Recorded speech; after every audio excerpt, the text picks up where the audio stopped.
Manifesto of the Communist Party. A specter is haunting Europe, the specter of communism.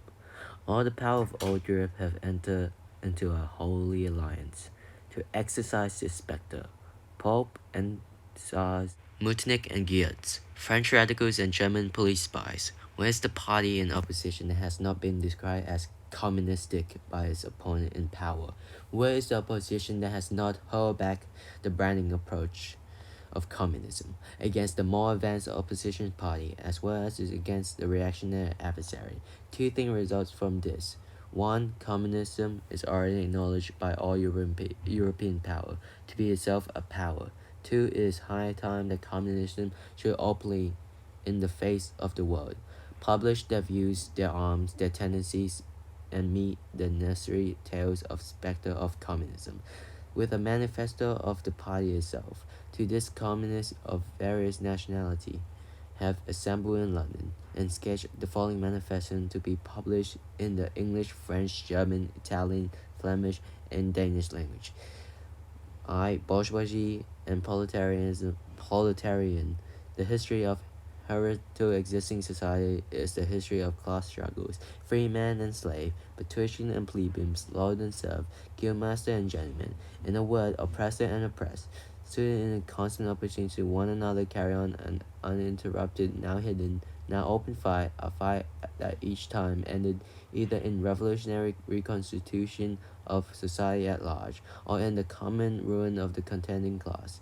In the earlier approach of history, we find almost everywhere a complicated arrangement of society into a various order, a manifold gradation of social rank. In ancient Rome, we have plebeians, patrician, knights, plebeian, slave. In the Middle Ages, feudal lords, vassals, guildmaster, journeyman, apprentice, serve in almost all these classes. Again, subordinate gradation. The modern bourgeoisie society has sprouted from ruins of feudal society, has not done with the class antagonism. It has but established new classes, new conditions, new oppression, new forms of struggles in place of the old ones. Our the approach of the bourgeoisie possesses, however, this distinctive feature has simplified the class antagonist society as a whole. Is more and more splitting up into two great hostile camps, into two great classes, directly facing each other. Bourgeoisie, the proletariat.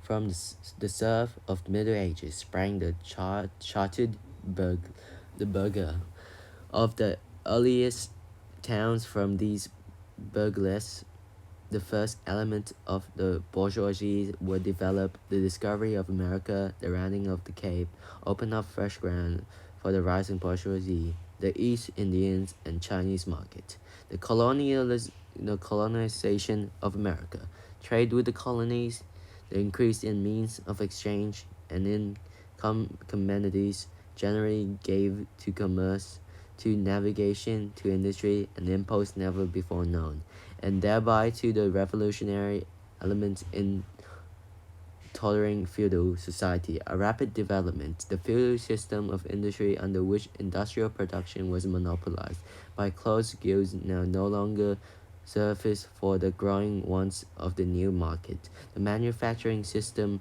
took its place. The guild masters were pushed on one side by the manufacturing middle classes.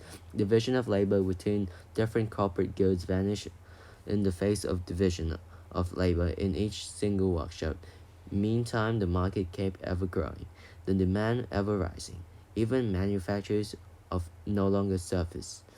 Thereupon, steam and machinery revolutionized industrial production. The place of manufacturer was taken by the giant modern industry, the place of industrial middle class by industrial millionaires, the leader of the whole industrial army, the modern bourgeoisie.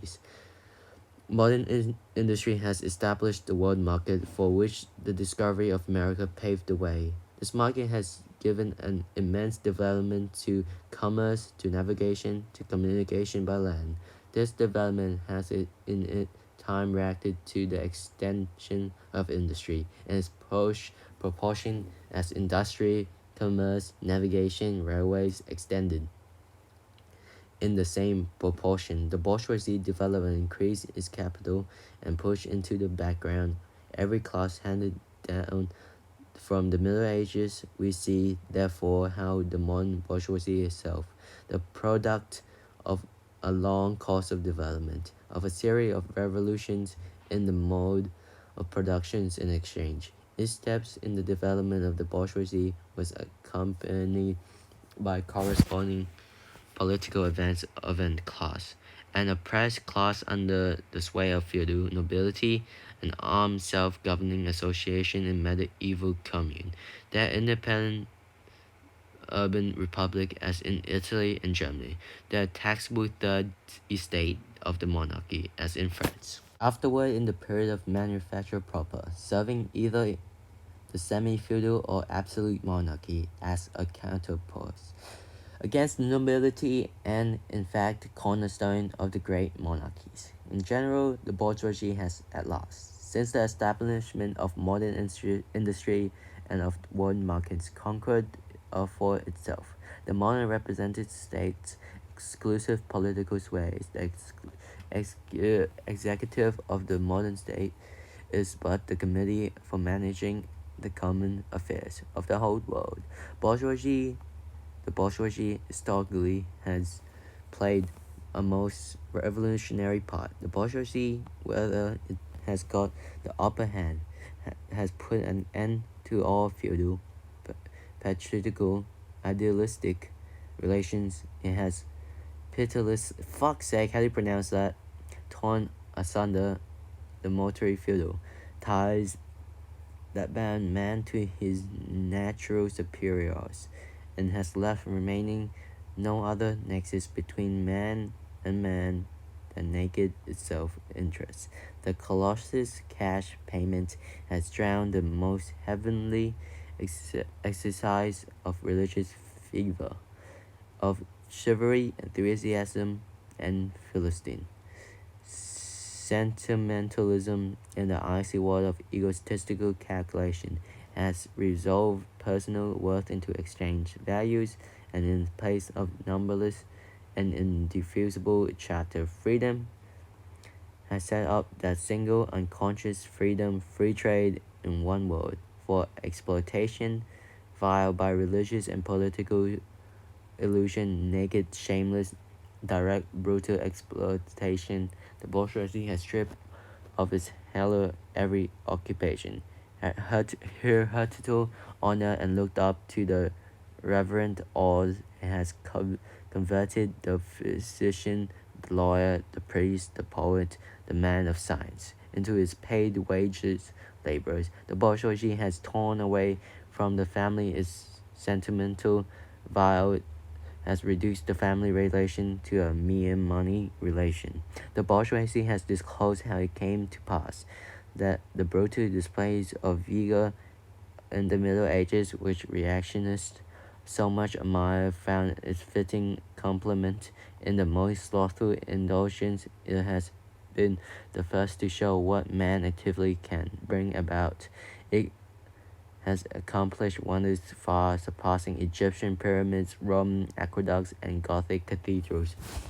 It has conducted expeditions that put in the shade all former exodus of nations and crusade. The bourgeoisie cannot exist without constantly revolutionizing the instruments of production and thereby the reasons of production, and with them the whole relations of society, conservation of the old modes of production in altered form was on the contrary the first condition of existence for earlier industrial classes. Constant revolutionizing of production, uninterrupted disturbance of all social conditions, everlasting uncertainty, and ageism distinguish the bourgeoisie exposed from the earlier ones. All fixed, fast-frozen relations, with their train of ancient venerable prejudices and opinion, are swept away. All new forms once become adequate. Before they can ossify all that the solid melt into air, all that is wholly profound, the man is last compelled to the face with sober sense his real condition of life and his relation with his kind. The need to constant expanding markets for its product chases the bourgeoisie over the whole surface of the globe. It must nestle everywhere, settle everywhere, establish connections. Everywhere the bourgeoisie has, through its exploitation of the world markets, given compulsion characters of production and consumption in every country. To the great jargon of reactionists, it has drawn from under the feet of industries the nationals around national ground owners which stood.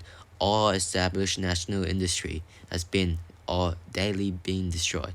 They have been dislodged by the new industries whose instruction become a life and death questions. For the civilized nation by industry that no longer woke up, indigenous raw material but raw material drawn from the remote zones, industries whose products are consumed not only at home but in every corner of the globe. In places of the old ones satisfied by the production of the countries, we finish new ones, requiring for their satisfactions and products of distant lands and climes. In place of the old local and nationals, seclusion and self-sufficient, we have intercourse in every direction. Universe interdependence of nation and is material, so also in intellectual production. The intellectual creation of individual nations become common property. National one-sidedness, narrow-mindedness become more and more impossible, and from the numerous nations and local literature, there arise a world literatures and the bourgeoisies by the rapid improvement of all instruments of production, by immensely facilitate the means of production. Joy or event even the most barbarian nation into civilization. The cheap price of its commodities are the heavy artillery which is battered down all Chinese walls, with which is forced the barbarians intensely obstinate hatred of foreigners to capitulate. It compelled all nations on pain of extinction to adopt the bourgeoisie mode of production. It compelled them to introduce what is called civilization into the midst, i.e., to become bourgeoisie themselves, and was is to create a world after its own image. The bourgeoisie has subjected the countries to the rule of towns. It has created enormous cities, has greatly increased the urban population as compared with the rural, and has thus recruited the considerable part of population from the idealistic rural life. Just as it has made the countries dependent on the town, so it has made barbarians, the semi-barbarian country, depend on civilized one, nation of peasants on nations of bourgeoisies. The East on the West.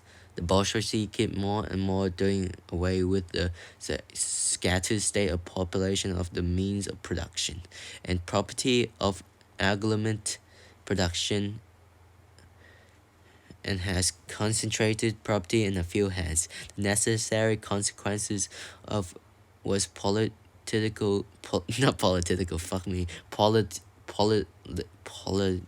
political concentration, independent or but loosely connected province with separate interests, law, government, and system of taxation become lumped together into one nation, which one government, one code of law, one national class interest, one frontier, and one custom tariff. The bourgeoisie during its rule of scarce 100 years has created more massive, more colossal productive force than of all preceding generations together. Subjection of nature, forces to man, machinery, applicants of chemistry and industry.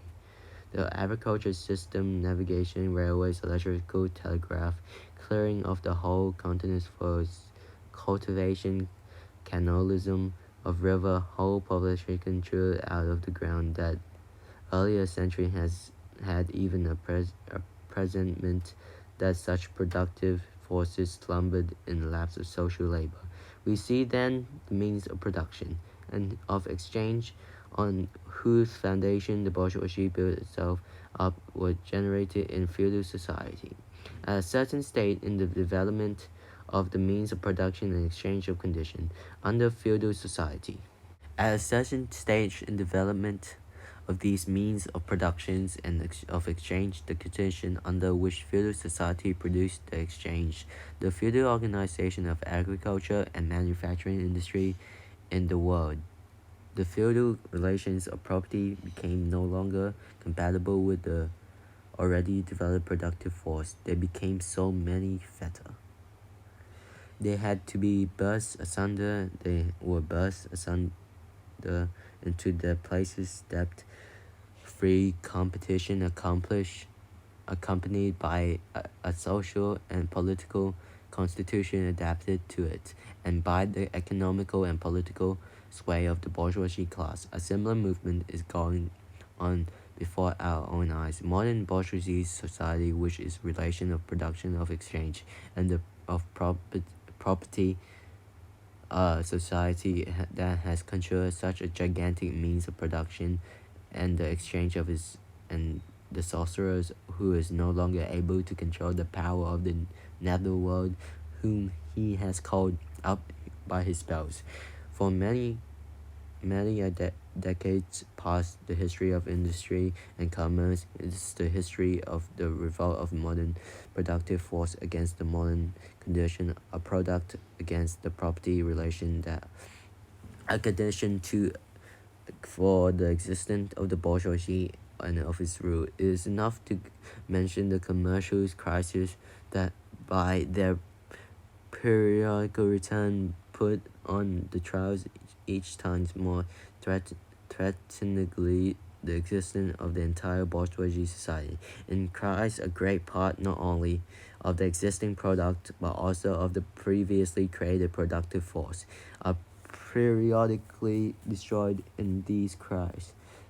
There breaks out an epidemic that in all earlier epochs would have seen an absurdity, the epidemic of overproduction. Society suddenly found itself into a state of modernity, barbarism. It has a famine, a universal war. Devastation has cut off the supplies of every means of substance. Industry and commerce seem to be destroyed, and why? Because there's too much civilization, too much means of subsistence, too much industry, too much commerce. The productive force at the disposal of society no longer tend to further development of the condition of the bourgeoisie property. On the contrary, they have become too powerful for this condition by which they are flattered, and so soon as they overcome these flattered and bring disorder into the whole bourgeoisie society, endanger the existence of the bourgeoisie property, the condition of bourgeoisie society are too narrow to comprise the health created by them. And how does the bourgeoisie get over these crises?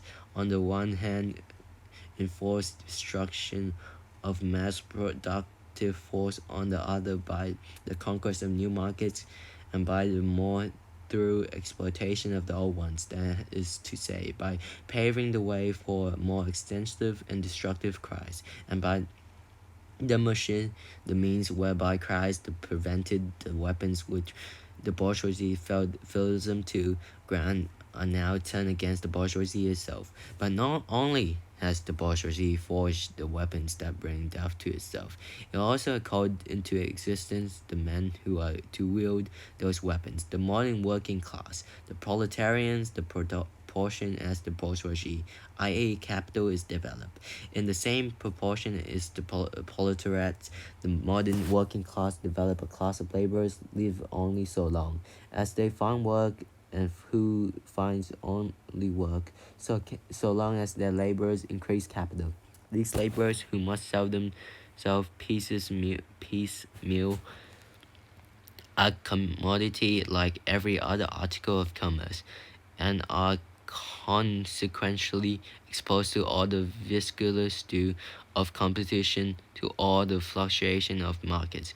Owing the extensive use of machineries and division of labor, the work of the proletarians and has lost all individual character and consequentially all charm for the workman. He becomes as appendage to the machine and is only the most simple, most monotonous, the most easy correct neck this is required of him, hence the cost of production of a workman is restricted almost entirely to the substance that he requires to maintain for the propagation of his race, but this price commodity and therefore also labor is equal to its cost of production and proportion.